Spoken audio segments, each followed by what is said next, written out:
organizar y crear como lo creamos conveniente. Voy a darle paso a nuestro siguiente ponente, que es el doctor Antonio Lascano Araujo. Me da mucho gusto, querido Toño, estar aquí contigo. Y déjenme decir algo muy breve del doctor Lascano. Perdón por las presentaciones, pero el tiempo nos apremia. Él es doctor en Ciencias por la UNAM, es profesor emérito de la Facultad de Ciencias de esta universidad, es investigador nacional 3 del Sistema Nacional de Investigadores, miembro del Colegio Nacional desde 2014.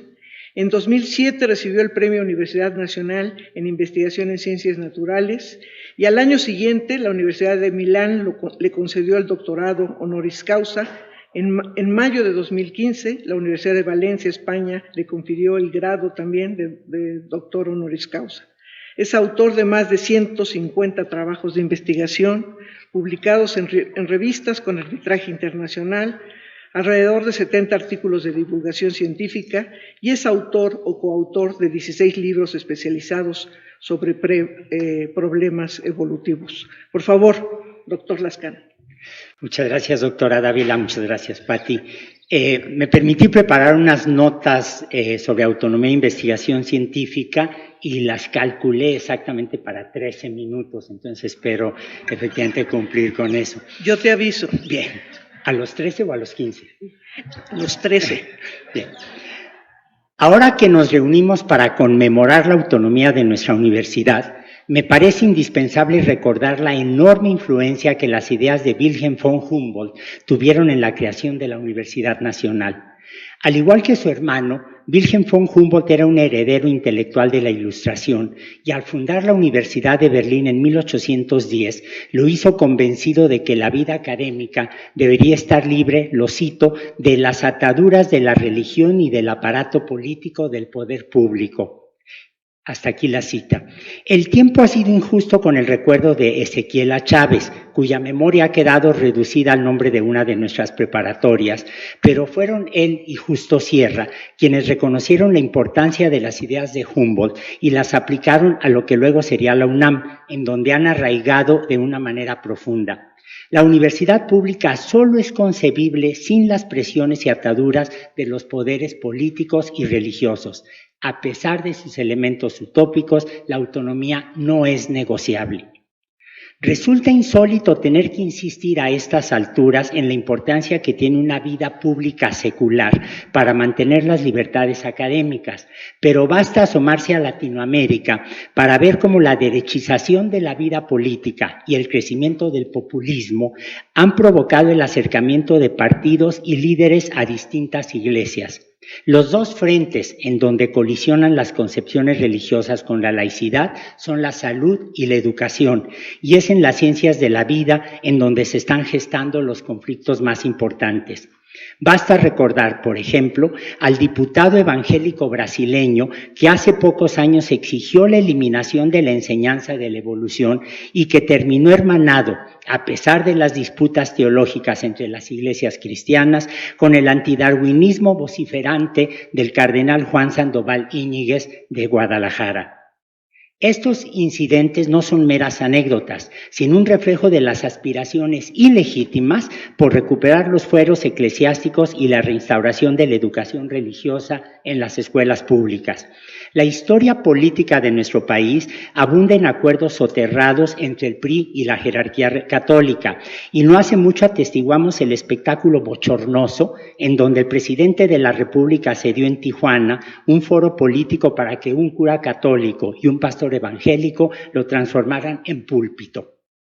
En el México de ahora, los discursos catequísticos, matutinos o no, van de la mano con una actitud profundamente antiintelectual. Alarma la desmesura con la que universidades públicas y los centros de investigación están sufriendo un arrinconamiento mediático y presupuestal que las está convirtiendo en víctimas de campañas de linchamiento político empeñadas en presentar a los investigadores como una corte de mandarines insaciables, ansiosos de privilegios. Estos ataques a la cultura y a la ciencia no se dan en un vacío político. La insistencia en una mayor presencia en los medios de diversas organizaciones religiosas no es otra cosa que la demostración de su pretensión por participar en el ámbito educativo y político. No podemos ignorar lo que hay atrás de los reclamos de un sector de los grupos religiosos que se han modernizado con la formación de cuadros y dirigentes que ejercen su actividad en el seno de partidos, tribunales y foros públicos, invocando conceptos que les son ajenos como la libertad de conciencia y la libertad de cátedra. Gracias a una sensibilidad a veces meramente intuitiva, han sido los estudiantes los primeros en responder a los ataques a la autonomía.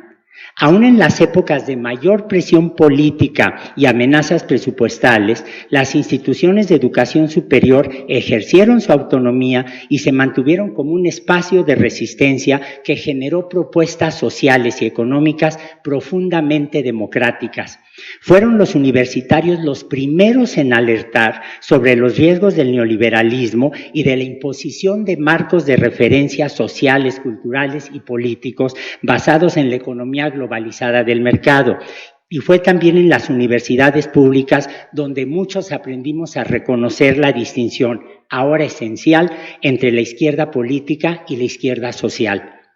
La prosperidad de una nación no se puede medir solo por el Producto Interno Bruto, sino que es indispensable considerar los derechos humanos, el bienestar social y la relación con el medio ambiente. De nueva cuenta, debemos recordar que fueron las instituciones de educación superior y de investigación las primeras en alertar sobre los riesgos de la desaparición de formas individuales y colectivas de relación ancestral con el entorno definidas por un carácter precapitalista. Sin embargo, el llamado diálogo de saberes que se pretende imponer en México es asimétrico, porque existen diferencias epistemológicas insalvables entre el conocimiento científico y el conocimiento empírico de lo que ahora se llaman los pueblos originarios. Como lo demuestran el manejo agroecológico y la medicina herbolaria, el saber tradicional de los grupos indígenas puede alcanzar un refinamiento extraordinario, a medida caracterizado por una sacralización de la naturaleza que se deja ver en las invocaciones a la Madre Tierra, que aparecen cada vez con mayor frecuencia en los actos públicos. A pesar de su carácter totalizador y de sus buenas intenciones, estas perspectivas no pueden ser utilizadas para definir el presente y el futuro de la investigación científica en nuestro país, cuyo crecimiento en las últimas décadas nos ha convertido en una de las grandes potencias científicas de Latinoamérica y que ha traído incontables beneficios a la población mexicana. Lo que se le ha dado a la ciencia en México es poco, pero reducirlo puede lastimarla mucho.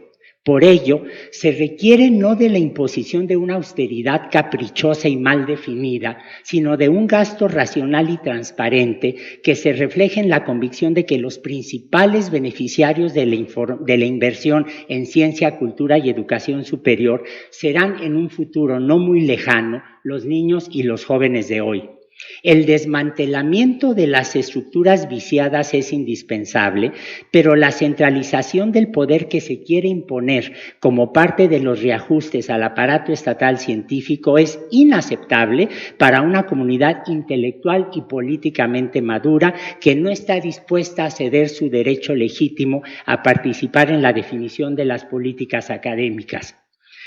A lo largo de su historia, la UNAM ha abierto sus puertas para extranjeros que se hicieron nuestros. Unos llegaron buscando oportunidades laborales, unos fueron traídos por sus familias, unos huyendo de los pogroms y otros del franquismo y de la barbarie nazi. México abrió sus puertas primero al refugio español y luego al exilio latinoamericano, y ambos rápidamente nos hicieron suyos y los hicimos nuestros. Puedo deletrear uno a uno los nombres de esos maestros que transformaron la amargura del exilio y la distancia en una vocación por servir al país que los había escogido. Permítanme recordarlos citando los nombres de algunos universitarios entrañables: Aurora Arnaiz y Freck, Faustino Miranda, Max Cheto, Adolfo Sánchez Vázquez, Juan Comas, Paris Pishmish, Marcos Mochinsky, Tomás Brody, Ruth Gall, Isaac Costero, Germinal Cocho, China Lobnis, Alejandro Rossi, Ramón Girau y muchos, muchos más. Hoy la situación es distinta. Día a día atestiguamos la dureza insólita con la que México frena y expulsa inmigrantes e indigna el trato que le damos a los extranjeros que entran a nuestro país huyendo de la violencia, la explotación y la pobreza. Me resulta difícil reconocer a mi país, al país que mantuvo abiertas sus puertas a quienes buscaban refugio, en el México de ahora que se está desprendiendo de sus principios, cambiándolos por aranceles disfrazados de un plato de lentejas.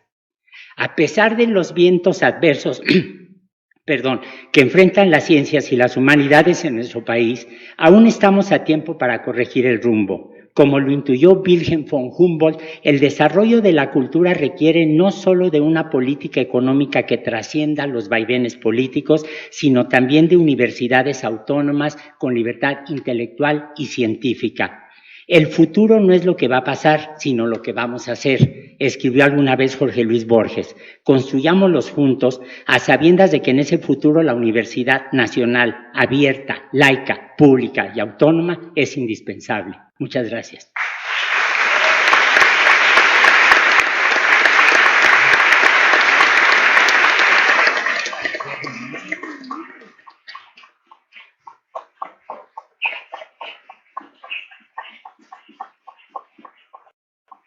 Muchas gracias, doctor Lascano.